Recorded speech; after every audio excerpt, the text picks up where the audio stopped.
안녕하세요. 얄미운 시어머니와 남편 때문에 이혼을 결심한 30대 여성이에요. 남편하고는 전 직장 선배의 소개로 만났어요.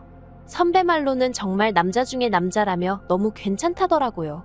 그런데 전 사실 자연스럽게 알게 돼서 연애하고 그러는 걸 좋아하지, 소위 누가 판 깔아주는 건 별로 좋아하지 않거든요. 부담스러워서요. 그래서 거절을 하고 싶은 마음이 굴뚝 같았는데 선배가 저더러 정말 괜찮다고 부담 갖지 말라며 그냥 한번 만나보라는 거예요. 그래서 선배의 성의도 있고 하니 한번 만나보기나 하자고 마음을 고쳐먹었고 그렇게 남편을 만나게 되었습니다.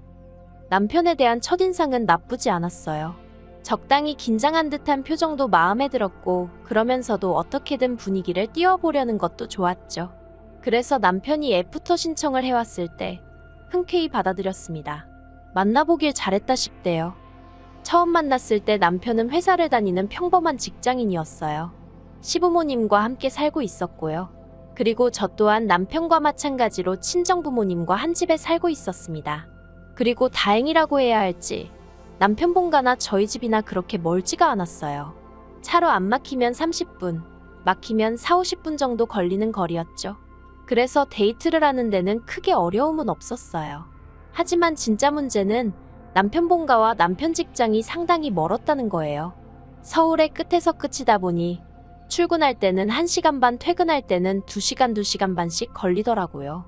그래서 결혼 준비를 하던 당시 저는 남편을 위해서 남편 직장 근처에 신혼집을 구하고 싶었는데 남편은 자기가 갑자기 멀어지면 시부모님이 적적해 하실 것 같다며 웬만하면 시댁 근처에 살았으면 하더라고요.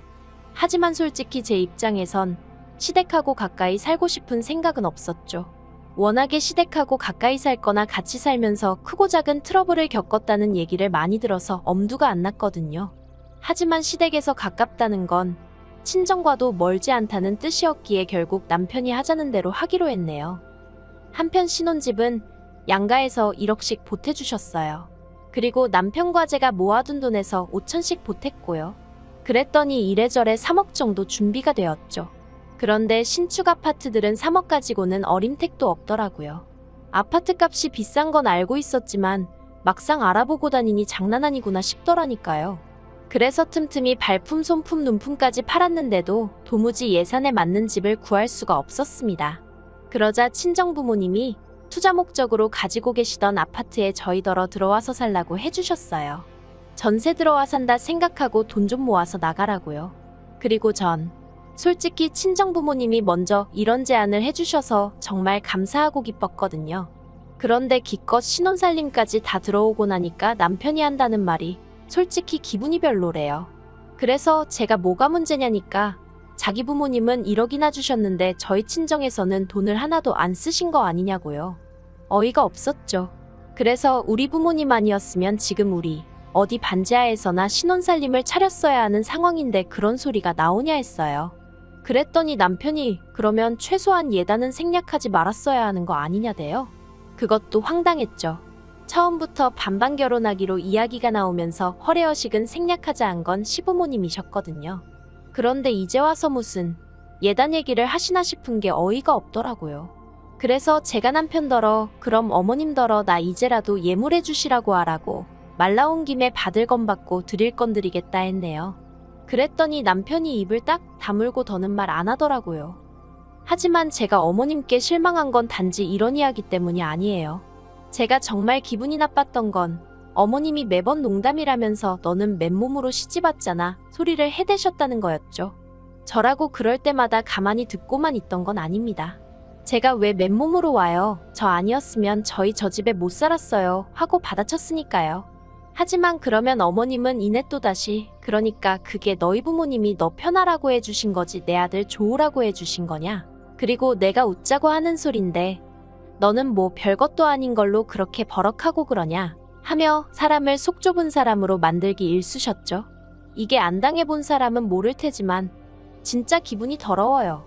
어머님한테 완전히 노란한 것 같고 모욕을 당한 것 같거든요. 게다가 저를 더 열받게 했던 건 걸핏하면 명절이라던가 가족 모임이 있는 자리에서 넌 맨몸으로 왔으니 몸으로 때워야지 하시면서 저한테만 설거지를 시키려고 하셨다는 거예요. 그리고 제가 남편한테 좀 도와달라고 하면 네 남편이 뭘 할 줄 아냐면서 당신이랑 하자고 하셨고요. 그래놓고는 어머님이 진짜 저랑 같이 하시냐 그것도 아니었어요. 이 핑계 저 핑계를 대시며 자리를 피하셨고 그러다 보니 결국 번번이 설거지를 하게 되는 건 저뿐이었지요. 신우는 뭐 말해 뭐 하겠어요. 보고도 못 본 척을 하는 건지 아니면 보고도 아무 생각이 없는 건지 말이라도 한 번을 언니 저랑 같이 해요 소리를 안 하대요. 그리고 그런 신우한테 저도 굳이 아쉬운 소리를 하고 싶진 않았고요. 한편 제가 결혼한 지 1년쯤 되던 해 제 남동생도 결혼을 했어요. 그리고 곧이어 저희 친정어머니 생신이셨거든요. 그런데 저희 친정어머니께서 저희 부부도 그렇고 남동생 부부도 그렇고 집으로 오지 말라고 하시는 거예요. 특히 저희 올케가 자기가 생일상을 차려드리겠다 하는데도 저희 친정어머니가 됐다고 안 해도 된다고 극구 말리시더라고요. 생일이 뭐 별거냐, 가족끼리 다 같이 맛있게 밥 한 끼 먹으면 되지 하시면서요.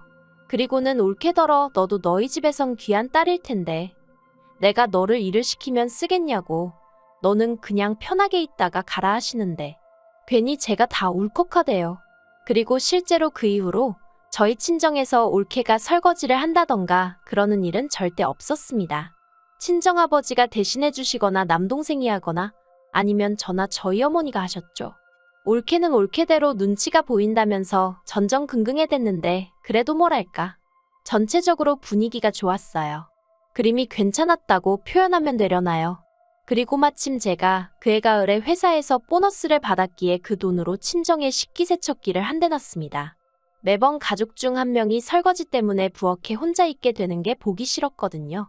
그리고 참고로 식기세척기는 오롯이 제 돈으로 샀어요. 남편하고는 결혼 초에 이러기 어떻고 저떻고 말이 나오면서 이미 돈 관리는 따로 하고 있었으니까요. 그런데 남편이 제가 친정에만 식기세척기를 놔드린 걸 알고는 혼자 얼마나 궁시렁거리던지. 아무리 그래도 그렇지 이런 식으로 차별하는 게 어딨냐는 거예요. 그래서 제가 그럼 당신도 시댁에 한 대 놔드려 하니까 자기 월급 뻔히 알면서 그런다고 서운하다대요. 그리고 어쨌든 제가 의도한 건 아니었지만 괜히 남편 기를 죽인 것 같아서 좀 미안해지더군요. 그래서 제가 남편더러 그러면 돌아오는 어머님 생신 때 내가 식기세척기를 놔드리겠다 했습니다. 다만 조건 하나를 걸었어요. 식기세척기를 놔드리는 대신 나는 이제 시댁에서 설거지는 절대로 안 할 거라고요. 솔직히 매번 가족들 다 TV 보고 있는데 저 혼자 싱크대 앞에 우두커니 서서 설거지를 하고 있을 때면 얼마나 서러웠는지 몰라요. 게다가 설거지만 끝나면 무슨 당연한 순서 마냥 어머님이 저한테 과일 가져와라 과일 깎아라 다 먹었으니 치워라. 옛날 말로 부엌대기? 제가 딱 그거 같았달까요? 물론 싫은 티도 내봤지만 그럴 때마다 어머님이 오히려 더 큰 목소리로 그럼 당신이 며느리 눈치 봐가며 살아야 하냐 떠받들고 살아야 하냐 서럽다 하시고 남편도 남편대로 시댁에서만이라도 어머님 비위 좀 맞춰드리면 안 되겠냐고 부탁을 해와서 그래서 그냥 짜증나도 억울해도 꾹 참고 하게 되었던 거죠. 그리고 저는 남편과 약속한 대로 어머님 생신 선물로 식기세척기를 사려고 했습니다. 그런데 어머님이 저희 이야기를 들으시더니 설거지 그까짓 게 얼마나 된다고 당신이 앞으로 하겠다면서 차라리 돈으로 달라고 하시는 거예요. 이때 솔직히 빈정이 상했죠. 식기세척기가 싫으시면 말 그대로 다른 걸 해드릴 수도 있는데 돈으로 달라 듣기 좋지는 않더라고요. 하지만 기왕 좋은 마음으로 놔드리기로 한 거 끝까지 좋은 마음으로 유지하겠다 생각하고 알겠다 했습니다. 그런데 가관인 건 어머님이 어디서 알아보고 오셨는지 먼저 200만 원이라는 금액을 딱 제시를 하시는 거예요. 저는 비싸도 한 100만 원 정도 생각하고 있었는데 그래서 남편더러 100만 원은 보태라니까 자기가 돈이 어딨냐면서 완전히 배째라는 식으로 나오대요. 그리고는 저더러 네가 먼저 해준다고 하지 않았냐? 그런데 왜 이제 와서 말을 바꾸냐? 너가 지금 말을 바꾸면 어머니가 얼마나 실망하시겠냐? 정말 칼만 안 들었지 날강도가 따로 없네 싶었습니다만 그래 어차피 쓰기로 한 거 눈 딱 감고 드리자 생각하고 200만 원 드렸어요. 그래도 어머님이 좋아하시니 저도 마음이 조금은 풀어졌고 효도한 셈 치자고 생각한 거죠. 그런데 지난달 초 아버님 생신이라 시댁에 모였어요.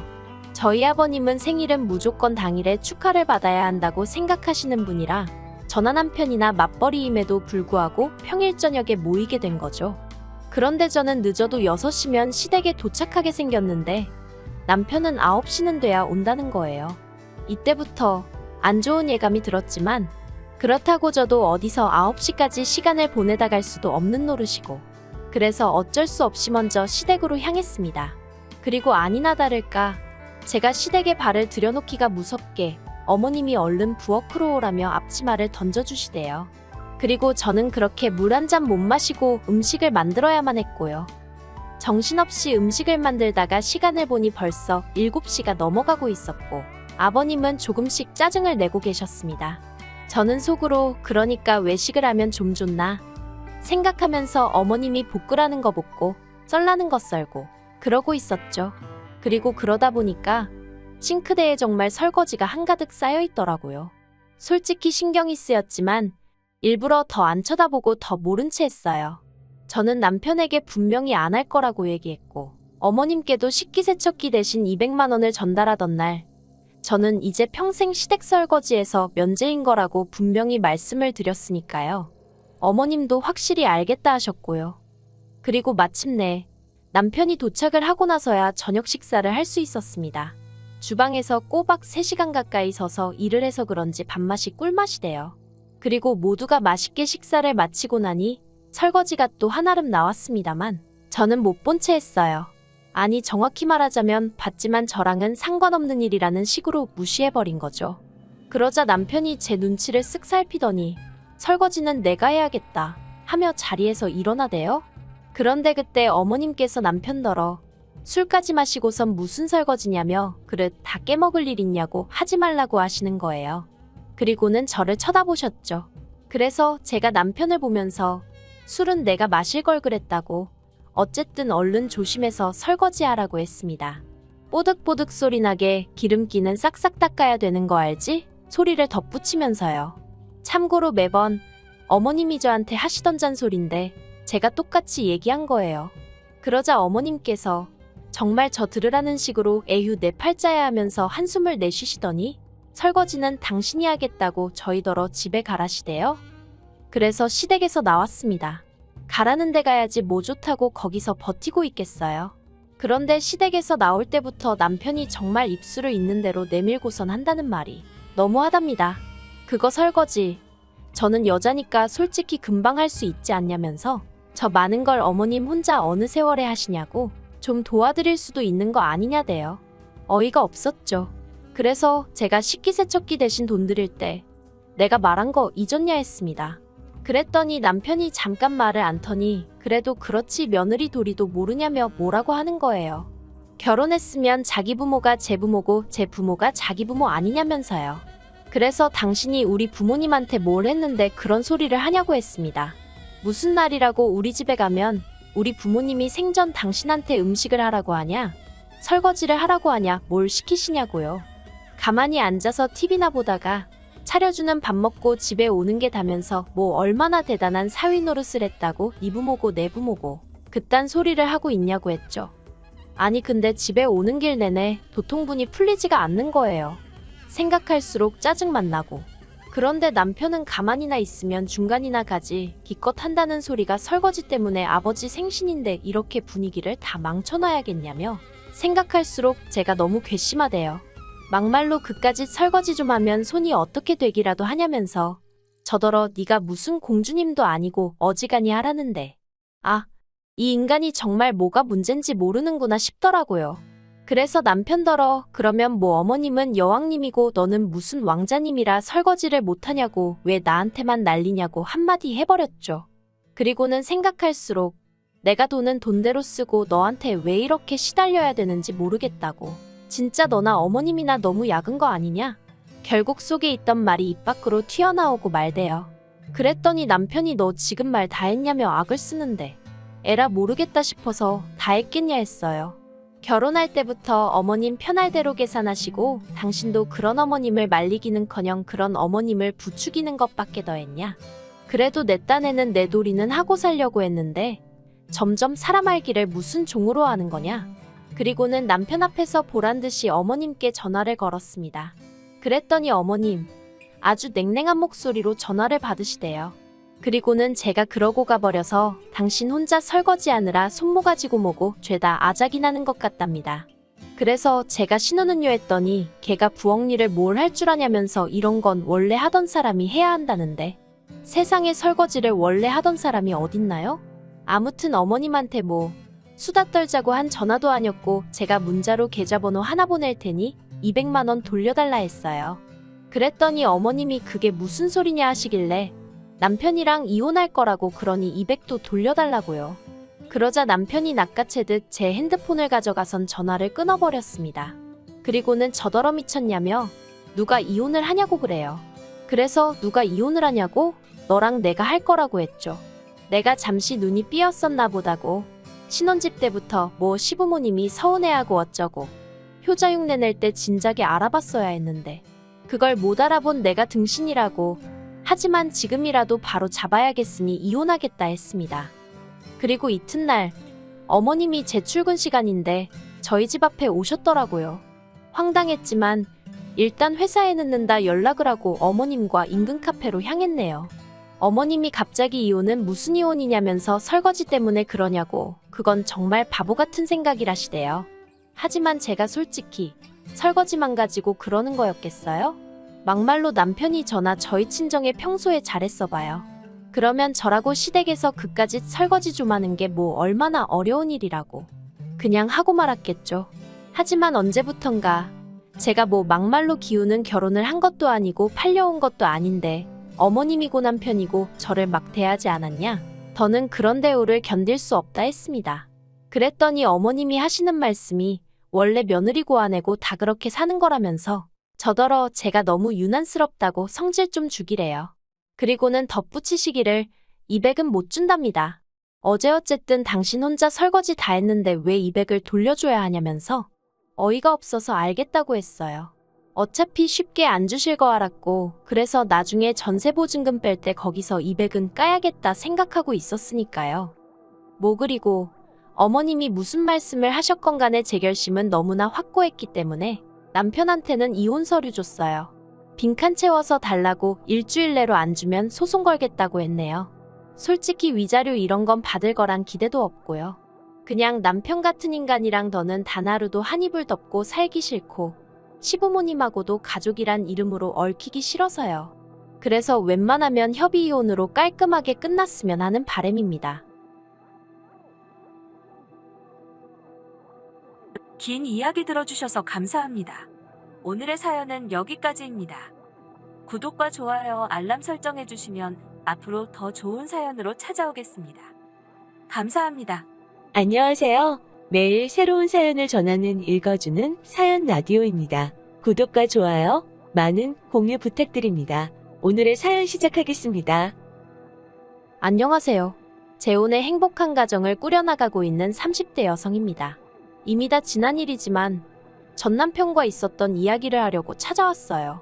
제가 다 지난 전 남편 이야기를 꺼내는 이유는 오늘 시내에 나갔다가 전 남편을 마주쳤거든요. 사는 곳이 멀지 않아 이런 날이 올지도 모른다는 생각을 종종 하긴 했었는데 정말 마주치게 되니까 옛날 기억이 머릿속을 스치네요. 그래서 그냥 전에 어디 가서 해본 적 없는 이야기인데 오늘 한번 해볼까 해요. 이미 저에게는 재혼해서 정말 괜찮은 남편이 있지만 일단은 편의상 전 남편을 남편이라고 칭하겠습니다. 남편하고는 미혼 남녀 모임에서 만났어요. 만났던 시기는 겨울이었고 사실 저는 낯을 많이 가려서 그런 모임은 나가는 일이 없는데 친한 언니가 자기가 혼자 가기 쑥스럽다며 제발 같이 가달라고 졸랐거든요. 그리고 그 언니가 평소에 저한테 무척이나 잘해줬어요. 그래서 거절하기가 참으로 난처하더라고요. 그래서 나갔는데 남편이 처음 저랑 통성명을 하고 나서부터 엄청나게 들이대는 거예요. 그리고 그런 남편의 적극적인 태도가 왠지 남자답게 느껴졌다고 해야 할까요? 싫지가 않았습니다. 그래서 이후로도 모임 내에서 두세 번 더 만남을 갖다가 본격적으로 연애를 시작했고요. 사귄 지 1년도 안 돼서 남편이 프로포즈를 해왔을 땐 그 또한 적극적이고 저돌적인 남편의 성격 탓이라 생각하고 한편으론 내가 얼마나 좋으면 저러나 싶어서 기쁜 마음으로 프로포즈를 받아들였습니다. 남편은 저와 마찬가지로 회사를 다니는 평범한 직장인이었고 딱히 모난 구석이 없는 사람이었어요. 결혼을 앞두고 이런저런 조건들을 따져봐도 크게 마음에 걸리는 것이 없었죠. 게다가 전하 친정 부모님은 그런 기대는 하지도 않고 있었는데 시댁에서 신혼집도 준비해 두셨다대요. 깜짝 놀랐죠. 그런데 그게 다가 아니었어요. 신혼집 안에는 이미 가정가구까지 다 들어와 있었거든요. 그래서 제가 이건 언제 다 준비한 거냐고 했더니 잠깐 주춤하더니 한다는 말이 저랑 연애할 때 이미 하나씩 다 준비를 하고 있었다는 거예요. 자기는 저랑 결혼하게 될 거라는 확신이 있었다면서. 그리고 제가 너무 순진했던 거죠. 그 말을 전혀 의심하지 않았거든요.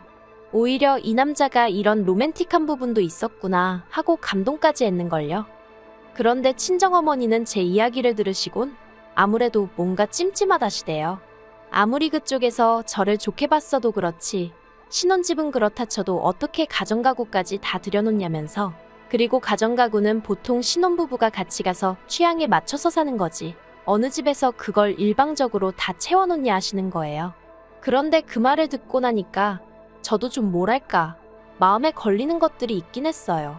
집안에 채워져 있던 가정가구들이 새 거는 맞는데 어딘가 유행이 좀 지나간 것들 같았다고 해야 할까요? 그리고 아무리 봐도 남편 취향이나 어머님 취향은 아니었단 말이죠. 그렇다고 신우 취향인가 생각해봤는데 솔직히 동생 신혼집에 누나 취향으로 꾸며놓는다? 그건 말도 안 되는 것 같고. 그런데 도통 남편에게 뭘 어떻게 물어봐야 할지 모르겠는 거예요. 그래서 이러지도 저러지도 못하고 하루 이틀 시간만 흘려보냈습니다. 그러다 청첩장이 나오고 남편 친구들에게 청첩장도 주고 인사도 할 겸 자리가 만들어졌어요. 그런데 남편 친구들이 저를 보더니 좀 당황하고 놀라는 눈치더라고요. 뭔가 어색한 공기가 흘렀죠. 그래도 술이 한 잔 두 잔 들어가니까 금세 분위기는 풀어졌지만요. 그리고 저도 나름대로 남편의 친한 친구들이라고 하니까 잘 보이고 싶은 마음에 평소 제 성격과는 달리 리액션도 열심히 하고 그랬어요. 그랬더니 남편 친구들 중 한 명이 남편더러 재수 씨는 지연이랑 생긴 건 엄청 닮았는데 성격이 완전 딴판이네 그러는 거예요. 지연이? 지연이가 누구지? 하는 생각이 드는 동시에 순간 분위기가 착 가라앉았고 서로 눈치만 보고 남편은 남편대로 당황한 기색이 역력해서는 무슨 소리를 하는 거냐면서 취했냐고 막 너스레를 떠는데 아, 내가 모르는 뭔가가 있구나 싶더라고요. 그리고 결국 그날의 술자리는 떨떠름한 분위기로 끝이 났고 저는 택시를 타고 집에 왔습니다. 집에 오는 내내 남편한테서 전화며 문자며 끝없이 쏟아졌지만 술 취한 남편과 대화다운 대화가 이루어질 것 같지 않더라고요. 그래서 핸드폰은 열어보지도 않고 잤어요. 그리고 이튿날 늦은 오후가 돼서야 남편을 만났습니다. 카페에서 남편을 만나 지연이가 누구냐 단도직입적으로 물었어요. 그랬더니 남편이 정말 미안하다면서 사실은 자기가 저한테 고백할 게 하나 있다대요. 그리고 듣게 된 이야기는 충격 그 자체였습니다. 지연이란 여자는 남편의 전처였거든요. 남편은 혼인신고는 안 했었기 때문에 전처라는 표현은 가당치도 않다고 했지만 제 생각은 달랐습니다. 일가 친척 지인들 다 불러놓고 결혼식을 올렸으면 혼인신고를 했건 안 했건 부부 아닌가요? 적어도 거기 왔던 사람들은 다 남편이 결혼했던 걸 기억할 테니까요. 하지만 남편은 계속해서 자기는 법적으로 깨끗하다. 그래서 미혼 남녀 모임에도 나갈 수 있었던 거라며 저를 설득하려 들더군요. 아무튼 남편 말로는 그 지연이란 여자와 결혼식을 올리고 신혼여행까지 갔지만 여행 이틀 만에 도저히 같이 못 살겠다는 생각이 들어서 파혼을 했대요. 그리고 신혼집 또한 실은 지연이란 여자와 살려던 집이었다고요. 그 이야기를 듣는 동안 정말 제가 느낀 심정은 말로 표현할 수가 없어요. 단순히 실망하고 화가 났다는 수준이 아니었죠. 배신감에 치가 떨린다는 게 이런 건가 싶었고, 그러나 중에도 내가 이 결혼식을 엎으면 어떻게 될까 하는 계산도 하게 되고, 드라마 속 여주인공들처럼 어떻게 그럴 수 있냐 소리를 지르고 그런 것도 못하겠더라고요.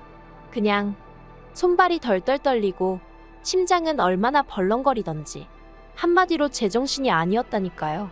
저는 남편에게 우리 결혼 다시 한번 생각해보자 했고 그 길로 집에 왔습니다. 그런데 결론부터 이야기하자면 파혼은 못했어요. 파혼을 못한 이유는 어리석게도 파혼을 하고 났을 때 주변에서 들려올 수군거림을 감당할 자신이 없었거든요. 저희 친정부모님 체면을 지켜드리지 못하는 것도 너무 죄송했고요. 그래서 결국 제 가슴 속에 묻고 가기로 했습니다. 계획대로 결혼하고 그리고 보란듯이 잘 살면 되는 거라고 애써 그렇게 생각을 했어요. 그렇게 어디에도 말 못할 큰 비밀을 간직한 채 남편과 부부의 연을 맺었습니다. 이따금씩 얼굴도 모르는 지연이란 여자가 떠올라 괴로운 순간도 있었지만 그래도 남편과의 신혼은 비교적 즐겁고 평화로웠네요.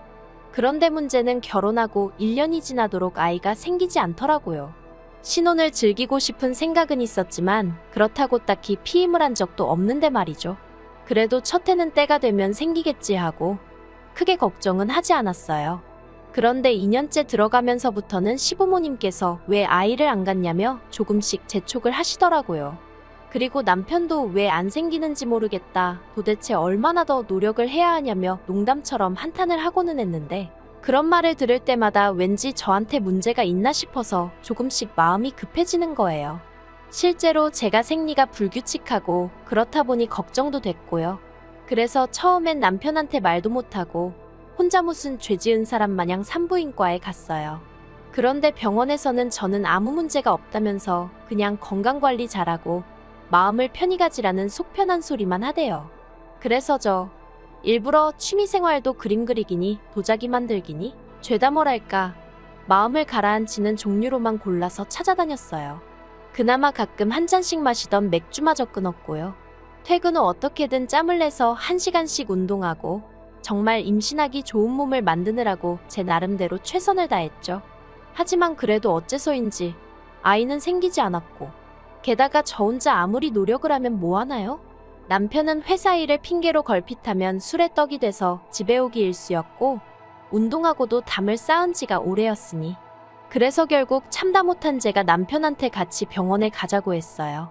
그런데 남편이 곧 죽어도 병원은 가기 싫답니다. 병원에서 자기 상태를 확인하는 그 과정이 수치스럽다나요? 그리고 시부모님께서도 하시는 말씀이 당신 아들에게는 아무런 문제가 없을 거랍니다. 그래서 제가 어떻게 그걸 그렇게 확신하시냐 했어요. 사실 결혼 초만 하더라도 그래도 시부모님 말씀이라면 내내 하고 웬만해선 싫은 소리를 안 하던 저였지만 2년쯤 넘어가면서 임신은 안 되고 시부모님은 괜히 제 탓을 하시고 그러니 저도 할 말은 하고 살아야겠다 싶더라고요. 그래서 언젠가부턴 아니다 싶으면 조금씩 따지고 들기도 하고 싫다 소리도 하고 그렇게 성격이 바뀌었네요. 아무튼 그러고 제가 물으니 어머님이 하시는 대답이 가관이었습니다. 당신이 연초에 용하다는 점집에 다녀왔는데 당신 아들 사주에는 자식이 있다고 했다는 거예요. 그러니 병원에 가보고 어쩌고 할 필요가 없다나요? 이건 뭐 아무리 제가 논리적인 이유를 가져다 대도 사주님이 신인이 들이대시니 말이 통해야 말이죠. 게다가 남편마저 비협조적으로 나오니 제가 다 큰 성인 남자를 끌고 병원에 갈 수도 없는 노릇이었고 환장하겠더군요. 그래서 저도 그냥 될 대로 되라 하고 내버려뒀어요. 그렇다고 포기를 한 건 아니고 남편과 계속 노력은 했지만 더 이상 제가 할 수 있는 게 없었다는 뜻이에요. 언젠간 찾아와 주겠지. 그냥 그렇게 믿고 기다리는 것 말고 제가 할 수 있는 일이 없더라고요. 그러다 올해 초 퇴근하고 집에 왔는데 남편이 웬일로 저보다 먼저 와 있더라고요. 그리고 얼굴을 보니 안색이 무척이나 어두웠죠.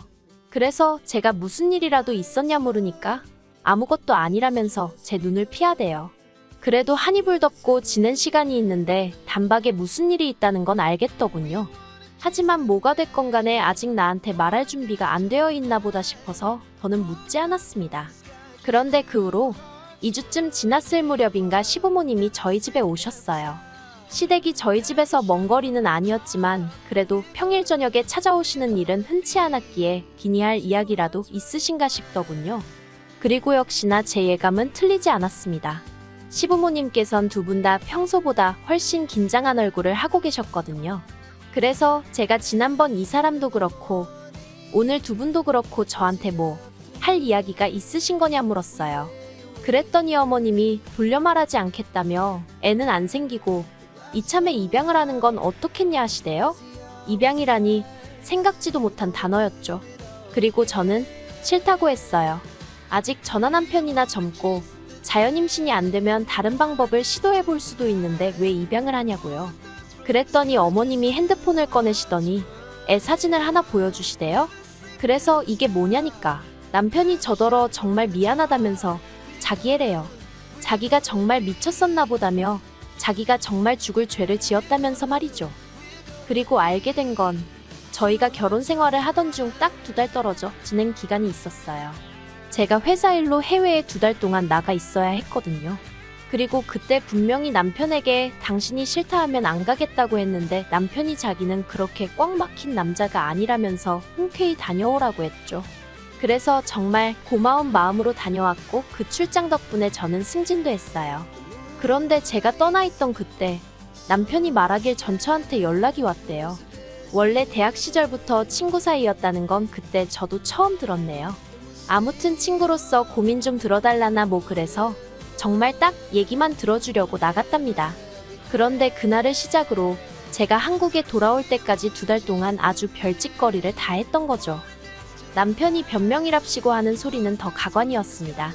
자기는 그래도 최소한의 양심을 지키려고 피임은 꼬박꼬박 했는데 이게 어떻게 된 일인지 모르겠다면서, 그런데 여자가 자기가 더는 애를 못 키우겠다고 그런다면서, 그래도 자기 핏줄인데 자기가 어떻게 모른 척을 하냐고 그러대요. 그리고는 저더러 이번 한 번만 이해해주면 안 되겠냐? 애는 죄가 없지 않냐 그러는데, 시부모님까지 나서서는 내가 우리 아들 사주에는 애가 있다고 말하지 않았냐? 아무래도 걔가 그 애인 것 같다. 네가 애라도 하나 낳아놨으면 우리도 걔 데려오잔 소리 안 한다. 그런데 애는 안 생기지. 밖에 떡하니 우리 핏줄이 있다지. 이러면 우리로선 모른 척 할 수가 없다. 그런 말씀만 늘어놓으시대요. 그래서 제가 남편더러 그럼 데려다 키우라고 했어요. 나랑은 이혼하고 혼자서 키우던지 말던지 알아서 하라고요. 그런데 정말 실망스러웠던 건 그러면 말이라도 남편이 이혼은 못한다 그럴 줄 알았는데 남편이 갈등을 하는 게 제 눈에 보이더라고요. 이혼도 싫고 애는 데려와야겠고 어이가 없었죠. 저요. 솔직히 100번 양보해서 밖에서 낳아온 아이라고 해도 키워줄 수 있었을지도 몰라요. 남편이 저랑 같이 임신하려고 열심히 노력을 해줬었다면 말이죠.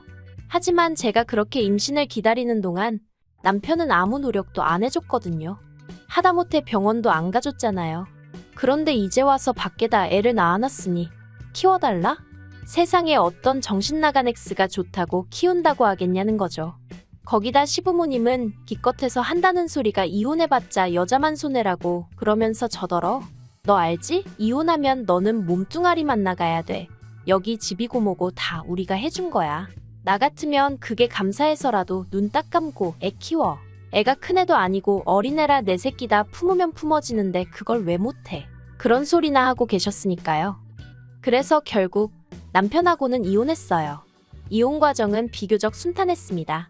어머님 말씀대로 집이니 뭐니 다 남편이 해온 거라 제가 받을 건 없었고 그나마 남편하고 그 전처를 고소하려 드니까 남편이 자기가 위자료는 챙겨줄 테니 깔끔하게 마무리하자고 하더라고요. 그리고 솔직히 저도 다 짜증나고 지겨워서 에라 모르겠다 하고 5천만 원 불렀어요. 솔직히 법대로 하면 5천은 어림도 없단 얘기를 듣기도 했고 그렇다고 5천 이상 부르면 남편이 마음 바꿔 법대로 하자고 들까봐 걱정도 되었거든요. 그리고 다행히 남편이 순순히 5천 이체해주대요. 그러면서 한다는 말이 소식은 전하고 살자는데 소름이 끼치더라니까요. 그런데 이혼하고 반년쯤 지나서 진짜 황당한 소식을 전해 들었어요. 남편 친구들 중 한 명이 알려준 건데 저도 왜 저한테 굳이 알려준 건진 모르겠지만서도 남편 전처가 남편한테 맡기고 간 애가 남편 애가 아니랍니다. 하도 닮은 구석이 안 보여서 남편 친구들이 유전자 검사를 해보라고 부추겼는데 정말 불일치로 나올 줄은 몰랐다나요? 아무튼 그래서 남편 집안이 다 뒤집어지고 난리가 났다대요. 듣는데 이건 너무 웃겨서 제가 정말 소리내서 웃었어요. 그리고는 그 애 엄마는 어디 갔냐니까 동남아인지 어딘지로 튀었다는 소문만 있다고.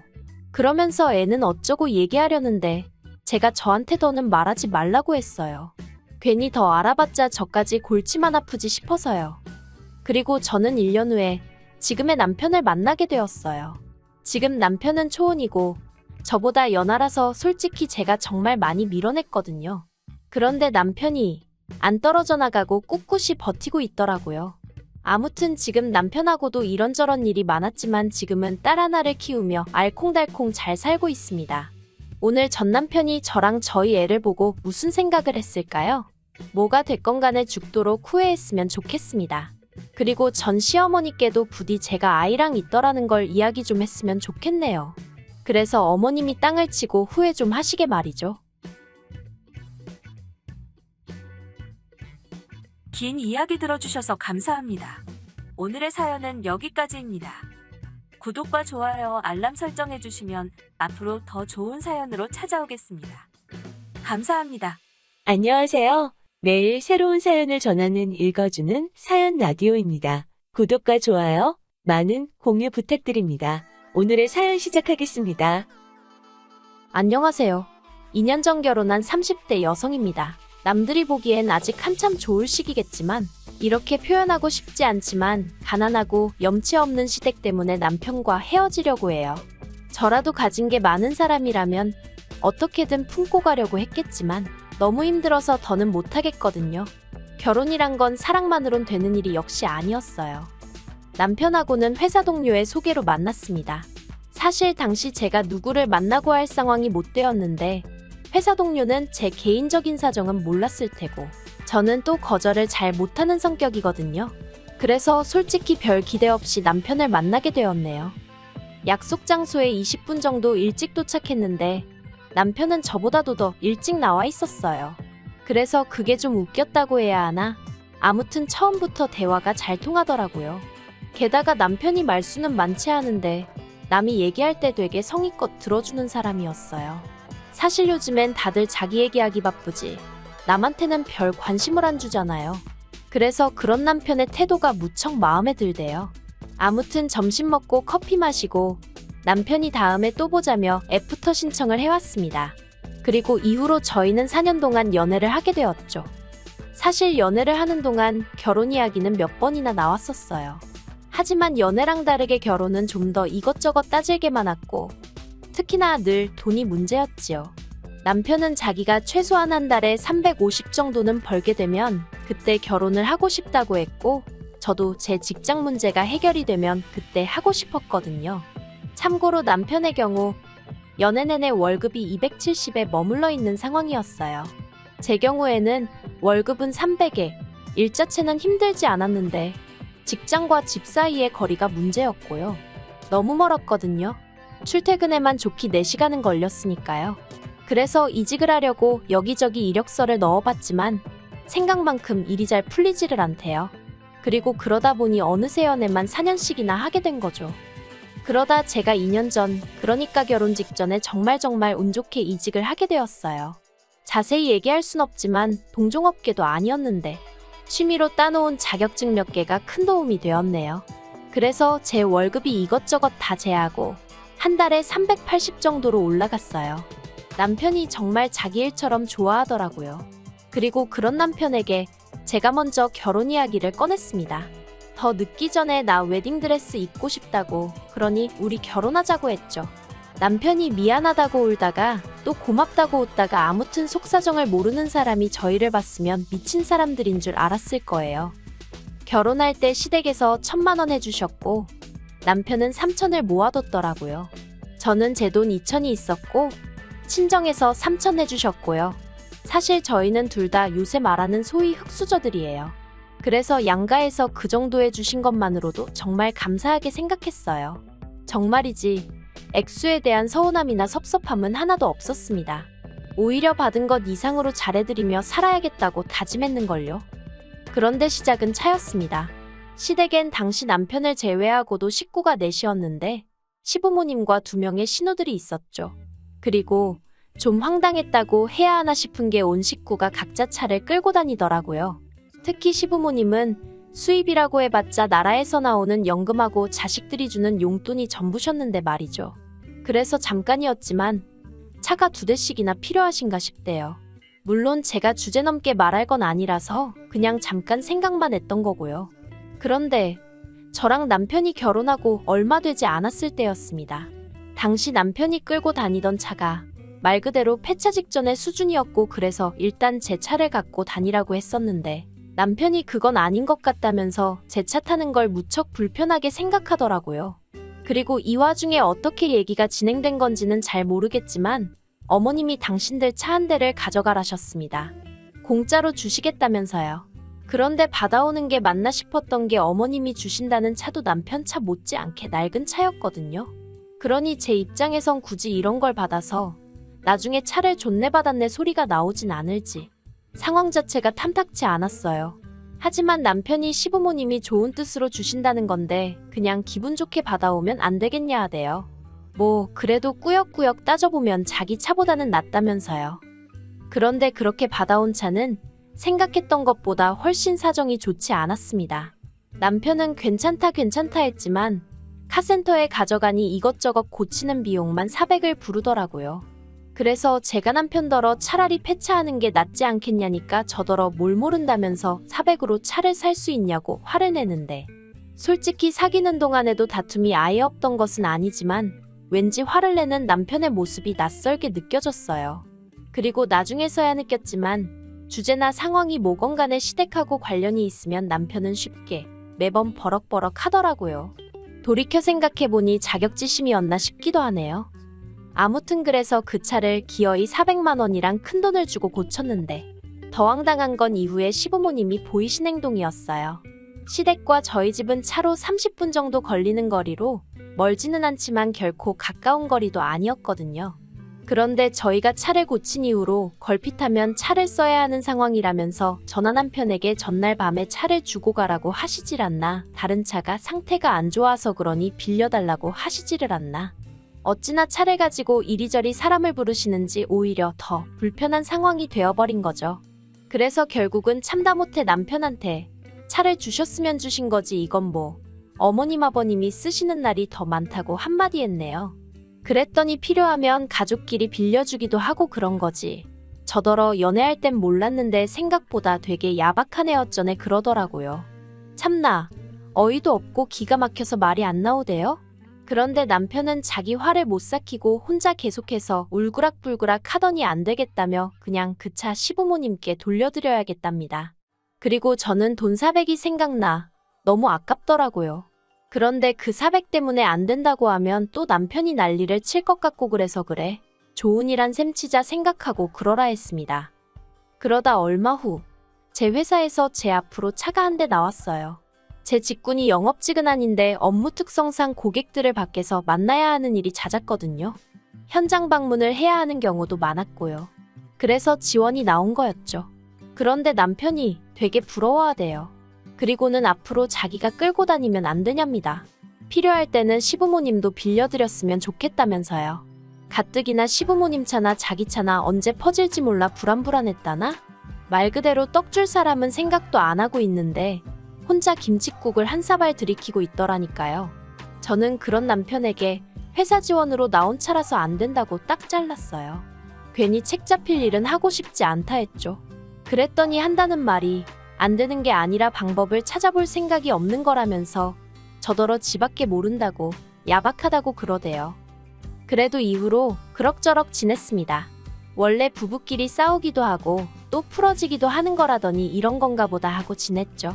그런데 올해 초였어요.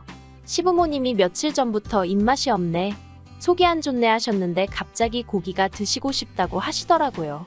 그러자 남편은 이럴 때 챙겨드려야 된다면서 시댁에 가자고 했고 그래서 뭐 한 끼 외식 시켜드린다 생각하고 따라 나섰죠. 그런데 시부모님께서 뜻밖의 이야기를 꺼내셨습니다. 요 근래 왜 이렇게 몸이 처지나 했더니 그게 다 마음이 힘들어서 그런 것 같다 하시며 해외여행을 다녀오고 싶으시다는 거예요. 그러면서 한 200만 원만 달라나요? 게다가 덧붙이시기를 시동생들한테는 당신들이 달라고 했다고 하지 말고 저희가 먼저 보내드린다고 했다고 얘기를 하랍니다. 동생들한테 먼저 모범이 되어야 애들도 뭔가 배우는 게 있지 않겠냐면서요. 당황스러웠어요. 그래서 제가 시부모님께 남편하고 상의해보겠다고 하곤 남편 표정을 슬쩍 봤는데 표정이 굉장히 어둡고 언짢아 보이더라고요. 그래서 저는 시부모님의 부탁이 남편에게도 부담스러웠나 보다고 생각했습니다. 그런데 그건 제 착각이었어요. 시댁에서 나와 집으로 돌아오는 길에 남편이 저한테 먼저 말을 걸기를 상의해보겠다는 게 무슨 뜻이냐대요. 그냥 기분 좋게 당연히 보내드려야죠. 그렇게 말할 수는 없었냐면서요. 어이가 없어서 지금 우리 형편의 시부모님이 200만 원만 달라 하시면 척척 내드릴 만큼 여유가 있는 게 아닌데 무슨 기분 좋게 당연히 보내드리겠단 소리를 하냐고, 말이 되냐고 그랬어요.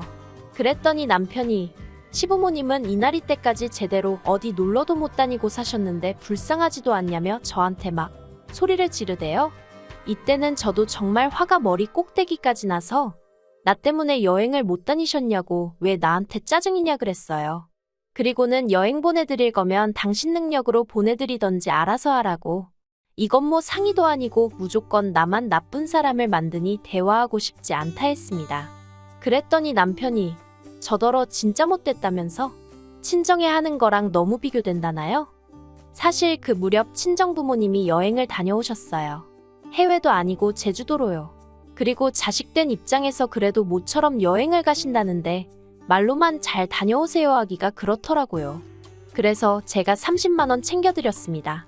솔직히 결혼한 이후로 친정 부모님이 저희에게 물질적으로 잘해주신 건 없었어도 틈틈이 저희 남편이 좋아한다 하니까 김치도 보내주시고 비싼 건 아니어도 제철 과일도 보내주시고 그래서 모처럼 챙겨드려 봤어요. 하지만 30만 원 드린 거랑 해외여행 간다고 200만 원 내놓으라는 거랑 비교를 하는 건 말이 안 되잖아요. 그리고 이 일로 저는 저희 결혼 생활에 무척이나 회의감을 느끼게 되었습니다. 사실 청약 통장 때문이긴 했어도 혼인신고도 안 한 상황이었는데 돈 관리도 따로 하자고 결론이 나버렸거든요.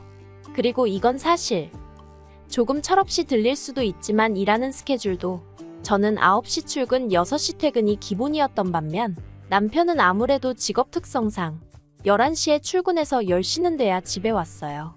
게다가 남편은 주말에도 출근을 하다 보니 같이 시간을 보낼 수가 없었죠. 그래도 연애 때는 남편이 어떻게든 짬을 만들어 저랑 시간을 보내려고 했었지만 결혼 후에는 그런 노력도 별로 없었고요. 물론 그걸 탓하는 건 아닙니다. 남편도 다 잘 살아보려고 그랬던 거니까요. 하지만 뭐랄까 자꾸 부딪히다 보니까 사소한 것도 서운해지고 이게 내가 그려온 결혼 생활이 아닌데 하는 생각이 점점 잦아지니 여러 가지로 감당하기가 힘들어지대요. 그리고 남편은 정말로 시부모님 해외여행을 보내드렸어요. 돈이 어디서 난 건지는 저도 모르죠. 자기 카드로 긁은 건지 어쩐 건지. 저도 더 알아봤자 스트레스만 받을 것 같아서 일부러 묻지도 않았습니다. 하지만 적어도 남편이 제 의사보다는 시부모님의 뜻을 더 중요하게 여긴다는 건 확실히 알게 되었고 그래서 크게 실망했던 게 사실이에요. 그러다 결정적으로 더는 이렇게는 못 살겠다, 헤어져야겠다 생각을 하게 된 건 지난주였습니다. 시부모님께서 물가도 많이 올랐는데 그렇다고 연금이 오르기를 하냐 너희가 주는 용돈이 오르기를 했냐 한참 동안 불평을 하시더니 도저히 안 되겠다며 이달부터 한 달에 50만 원씩 더 보내달라고 하시대요. 참고로 매달 30만 원씩 보내드리고 있었으니까 앞으로는 한 달에 80만 원씩 보내달라고 하신 거죠. 제가 너무 놀라서 그건 좀 무리라고 말씀을 드렸어요. 그렇게 해드리고 싶어도 그러다 보면 저희는 언제 집 사고 언제 애 낳고 하냐고 죄송하지만 저희 입장도 이해 좀 해달라고 말씀드렸죠. 그랬더니 시부모님이 그래 네 말도 맞는 말이다 하시면서도 그래도 둘이 버는데 늙은이들 쓰라고 그 돈 몇 푼을 더 못 주냐면서 서운하다 하시더니 남편더러 너도 그렇게 생각하냐 하시는데 남편이 저만 노려보고 있더라고요. 그리고 그런 남편하고 괜히 옥신각신 하고 싶지도 않고 그런 모습을 시부모님께 보여드리고 싶지도 않아서 나는 먼저 갈 테니 할 이야기 있으면 하고 오라고 했습니다. 그리고 저도 저대로 마음이 상해서 제 차 끌고 먼저 집에 왔어요. 집에 와서 남편이 저녁을 먹고 올 건가 어쩔 건가 생각하다. 뭐 한다고 내가 그런 생각을 하고 있나 싶어서 먼저 저녁을 챙겨 먹었습니다. 그런데 그때 남편이 들어오더니 뭐랄까 마치 일부러 저 들으라는 식으로 한숨도 막 크게 쉬고 엄청 거슬리게 행동하대요. 그래서 제가 남편더러 할 이야기가 있으면 그냥 하라니까 진짜 서운하다면서 무턱대고 안 된다고 할 게 아니라 자기랑 같이 방법을 찾아봐야 하는 거 아니냐입니다. 그래서 제가 남편더러 방법을 찾긴 무슨 방법을 찾냐고. 우리 수입이야 뻔할 뻔짠데 갑자기 50만 원이나 어떻게 올려드리냐고 당신 그 정도 계산도 못하냐고 따졌죠. 그랬더니 남편이 저더러 직장만 좋은 직장 다닌다고 되는 게 아니래요. 사람이 먼저 돼야 한다면서 그렇게 악착같이 손에 든 걸 쥐고 있으려고만 하고 내려놓질 못하면 안 된다나요? 정말 말 같지도 않아서 그만하라고 했어요. 그리고 그날 저녁 세상 모르고 잠든 남편 옆에서 이제는 헤어져야겠다는 생각이 들대요. 저도 뭐 내세울 것 없는 집에서 태어났고 지금도 별 볼 일은 없지만 그래도 저희 친정 부모님은 저에게 뭐라도 하나 더 해주지 못해서 미안해하시는 분들이세요. 그런데 어째서 시부모님은 자식한테 하나라도 더 받아내질 못해 안달이실까 싶은 게 평생 제가 감당하며 살 자신이 없더라고요. 그리고 그러다 보면 남편한테 저는 갈수록 지독한 억척스러운 여편네로만 보일 텐데 저 정말 그렇게 살고 싶지 않았거든요. 그래서 이튿날 남편에게 우리 더 복잡해지기 전에 헤어지자 했습니다. 이제라도 서로 갈 길 가자고요. 나는 당신이 당신 부모님께 잘해드리는 걸 뭐라고 하고 싶은 생각은 없지만 같이 할 자신이 없다 했네요. 그러자 남편은 지난밤과 마찬가지로 한숨만 내쉬더니 자기를 이렇게 배신하는 거냐입니다. 뭐라 할 말이 없었어요. 차라리 자기가 잘못했다 미안하다 했으면 저도 흔들렸을지도 모르겠는데 배신이라니. 더는 대화를 해봤자 소용이 없겠구나 싶어서 마음대로 생각하라고 했네요. 전세 계약은 어차피 얼마 후면 끝나서 집주인한텐 재계약 안 할 거란 얘기만 해뒀어요. 보증금 나오면 계산 똑바로 해서 각자 목 나누고 미련 없이 보내주려고요. 남편이 혼자 시부모님 생활비를 대가면서 살 수 있으려나 잠깐 그런 생각도 들었는데 뭐 그거야 그쪽 사정이잖아요. 습관처럼 하던 남편이나 시댁 생각도 차차 기억에서 날려버려야죠. 저는 저 혼자 사는 거에 대해서는 걱정도 부담도 없어요. 오히려 스트레스의 원인들이 사라지는 거니 더 잘 살지 않을까 하는 생각도 들던걸요. 그리고 욕심이겠지만 만약에 저한테 다시 누군가가 오면 그때는 정말 그 무엇보다도 저를 1순위로 쳐주는 사람이면 좋겠다는 바람입니다. 긴 이야기 들어주셔서 감사합니다. 오늘의 사연은 여기까지입니다. 구독과 좋아요, 알람 설정해주시면 앞으로 더 좋은 사연으로 찾아오겠습니다. 감사합니다.